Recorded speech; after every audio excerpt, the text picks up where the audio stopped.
Breaking news, basanga Congo na banda kuna bino za spécialité ya Proverbe 30-30, les pasteurs de la diaspora, les messagers de la bonne nouvelle, Didier Forme, Didier Songo, bino webi amalata kala eza mutumoko o boyibaka Proverbe 30-30 pe Didier Forme. Alors tozali awa na basanga Congo na breaking news. Breaking news eza na anglais break elaksi kata news elaksi muke. News elaksi basango, c'est-à-dire basango bakata na mukuse parce que na tango yo toza susu na ngonga koloba makambo belete pour na Congo.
Sur la relation, ils ont sous-soublienté au Tchombe a lâché Kabila et à l'année, les 9 pays frontaliers à Congo, bah, président Bouakisi Kabila, président Botswana, président Afrique du Sud, président y a Tanzanie, na Zimbabwe, bah, signé Kabila, il faut akende, bien que l'opposition, Oyo, et Ali Bongo et accompagnement, bazo sala ba diale lo kubanzila ngale bazo bateke bidia ki bango bikokipe peuple assez afongo mimisu. Museveni vient de confirmer que Kabila c'est une marionnette que les Européens ont placé à la tête du pays au Congo, et pourtant Museveni yende kolo idéologie na Paul Kagame les criminels oyo bayaka na afdel pona ko boma Congo ko yiba Congo ko boto la richesse na biso pe na ngonga oyo ba afde donc ba anel to ba soldat ougandais baza ko réclamer ba prime na bango, baza ko réclamer ba prime na bango, ba réclamer ba mbongo na bango musalani basalaki na Congo oyo bazo bomela bato ba congolais ba boma ba congolais ba ngo bimate. Kabila engagaki bango tangu ya soulèvement populaire na 2016-2017 ba boma ba congolais donc na ngonga oyo oni CPI baza na ba fichier bazana ba témoignage bazana nyonso ba document établi que Kabila yemoko afutaka ba ougandais na ba criminel ba boma ba congolais. Voilà tina oyo bozoka ki kalamingi te alinga te aucun na CPI. Lisusu Bruxelles confirme une transition sans Kabila. Mais vous avez que Moïse Katumbi pour Moïse Katumbi c'est un Zambien juif italien. Alors ils ont ba tebele bazaba petit esprit. So moni mutu azokumisa Moïse Katumbi, mutu azokumisa Kabila, mutu azolobake Kabila faut à se représenter, mutu azolobake faut que na ba élection aza muta petit esprit, parce que un vrai Congolais, un nationaliste faut que dans un pays sous occupation, on ne va pas aux élections que les occupants organisent, parce qu'ils vont tricher et vous allez leur donner le pouvoir de rester et de devenir Congolais. La première des choses qu'il faut faire, c'est chasser l'occupation et organiser les élections avec les fils du pays. Alors, Moutounio, surtout, Azo Kokakondimate, que l'occupation est en Mboka.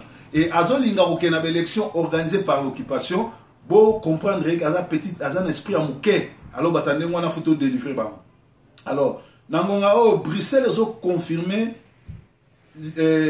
transition sans Kabila, mais avec Mosengo comme président.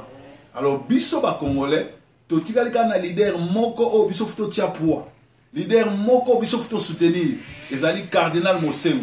Mais ce dernier a décevoir makasi na dernière visite na salaki en Afrique du Sud, ezaki mal organisé, bandeko ba combattant ba yebele pour ba yebi kazali incarnation la seule espoir, la seule personne totikali na ye pour a changer ba pendule, a changer ba chose na Congo. Bandeko baye kwa keirio baye na ovation fallait qu'organiser à quel n'abon kitoko qu'on peut savoir les fils que Maya Bomela peut qu'on peut savoir un discours à kitoko, mais cela n'a pas été fait. Tu éviter pourquoi organisation à Bongo Salamakité, tu éviter que Nzamba Rosunga Mbalasima et Kozalande Mwana. Alors Mosengo azali espoir pour na Congo. Yende aza la seule personne où tu as changer la chose.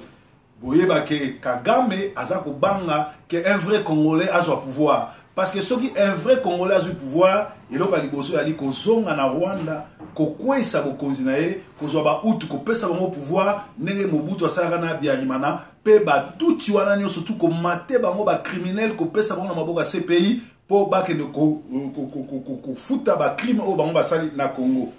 Donc ezali ndengo wana. Alors diaspora congolaise partout bo ali, ko banda na Brazzaville, diaspora ezali peuple ya mboka moko ba bimi libanda. Donc diaspora congolaise bandi na Brazzaville et que na Centrafrique et que na Zambie, na Afrique du Sud, ba Kenya, ti na Poto, ti ba côté à Honolulu ba Canada. Félicitations à Moussala Mounene to sali, to tie pression Mounene. Ba marche to bimana bana liboso ya neige. Ba marche to bimana ba ambassade na ba wapi na la e na wapi na CPI na liboso ya ba bureau ya na Belgique liboso ya bureau ya nini ya communauté européenne eza ko futa bandeko na biso mingi basala ba vidéo te mais ba comment ezala ba kotsa ba document na ba parlement ya nini ya Amérique parlement Angleterre na kenda même na Genève ko kuta ba misusu ba kotsa ba pétition ba nini bandeko na biso ba mise swell na partout na monde entier na États-Unis bosali musala munene.